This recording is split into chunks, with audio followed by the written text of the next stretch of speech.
Good morning, mga kababayan. Ngayon tuturo ko naman sa inyo paano tanggalin ang timer ng solar light. May previous video, tinanggal ko yung PIR sensor nito. Dito sa likod.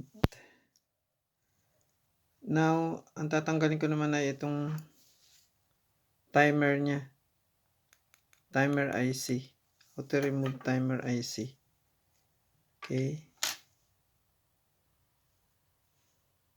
First, put solder on the IC pin. IC pins. Okay. Like this one.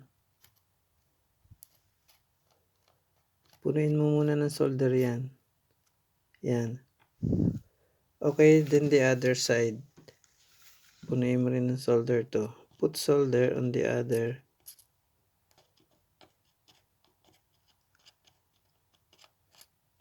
Okay. Ayan. So, meron na siyang solder. Yung IC. Now, reheat. I-reheat natin yan para matanggal natin. Use pinset. And then, simultaneously, reheat the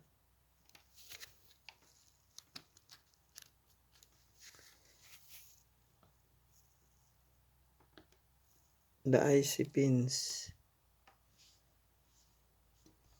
Okay.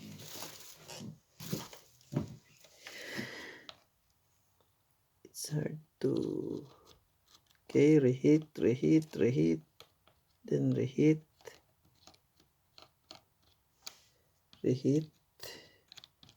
Again.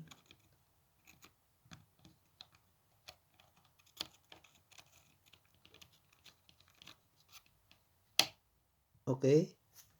See, you can now remove timer of this solar. Then clean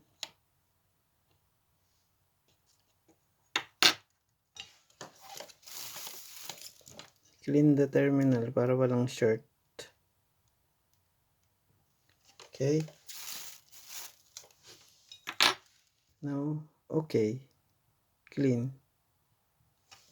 Okay, that's how to remove the timer IC of the PIR sensor.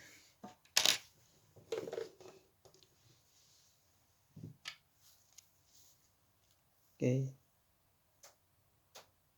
My last video is how to remove PIR sensor.